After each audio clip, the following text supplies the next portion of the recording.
പെരുമ്പിലാവ് അക്കിക്കാവിൽ വാഹനാപകടത്തിൽ മരിച്ച കൊരട്ടിക്കര പാതാക്കര കൊച്ചുപറമ്പിൽ മെഹബൂബിൻ്റെ മകൻ അൽഫൗസാൻ്റെ മൃതദേഹം കബറടക്കം നടത്തി. വ്യാഴാഴ്ച കാലത്ത് 10:30-യോടെയാണ് അക്കിക്കാവ് TMHS സ്കൂളിലെ 10ാം ക്ലാസ് വിദ്യാർത്ഥിയായ അൽഫൗസാൻ ട്യൂഷൻ കഴിഞ്ഞ് സൈക്കിളിൽ വരുന്നതിനിടയിൽ ഗ്യാസ് സിലിണ്ടർ കയറ്റി വരികയായിരുന്ന പിക്കപ്പ് ലോറി സൈക്കിളിൽ ഇടിച്ചത്. കുന്നംകുളം ഭാഗത്തു നിന്നും വന്നിരുന്ന പിക്കപ്പ് ലോറി കരിക്കാട് ഭാഗത്തു നിന്നും വന്നിരുന്ന കാറിൽ ഇടിച്ചതിനു ശേഷം ഫൗസാൻ്റെ സൈക്കിളിലും മറ്റൊരു സ്കൂട്ടറിലും ഇടിക്കുകയായിരുന്നു.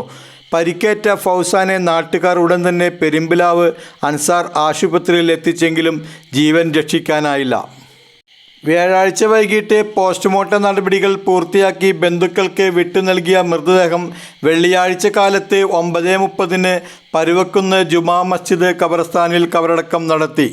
അൽഫൗസാൻ്റെ ഉപ്പ മെഹബൂബും ഉമ്മ സുലൈഖയും അൻസാർ ആശുപത്രി ജീവനക്കാരാണ്. സഹോദരൻ അഫ്ലഹ്